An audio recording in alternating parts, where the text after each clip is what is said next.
भारताचा मुख्य आधारस्तंभ असलेली न्यायव्यवस्था आणि त्या न्यायव्यवस्थेचा सर्वोच्चपदी विराजमान झालेले सन्माननीय या देशाचे सरन्यायाधीश chief justice of India Bhushan Gavai sir, काल यांच्यावर कोण्या किशोर नावाच्या एका वेड्या मनुवादी माणसाने हा भ्याड हल्ला केला.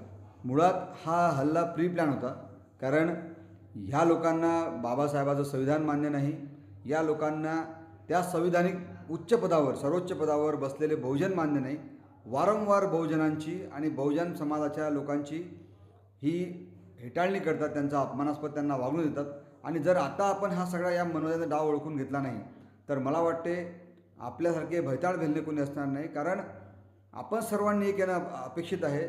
आज ती स्वायत्त संस्था आहे आणि न्यायव्यवस्थेच्या सर्वोच्च पदावरच्या माणसावर जर असा हमला होत असेल तर मित्रांनो, यांची बांधणी आपण बघा.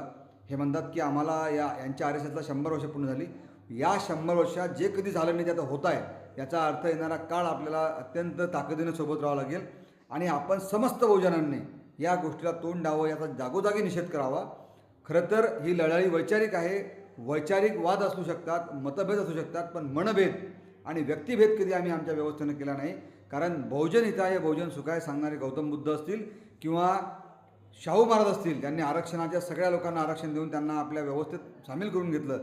ह्या सगळ्या लोकांच्या लढ्याला हे त्यांच्यावर मारलेला हा जोडा आहे. म्हणजे मी तर असं म्हणेल की आपल्या बहुजन महामानवांच्या विचारावर आणि संविधानाची चौकट तोडून हा आपल्या छाताळल्यावर मारलेला जोडा आहे, हा बूट आहे. याचा जाहीर निषेध मी करतो. मी अभयसिंह मारोडे, तालुका संग्रामपूर, गाव परिषदेचे, जिल्हा बुलढाणा. इन्क्लाब जिंदाबाद.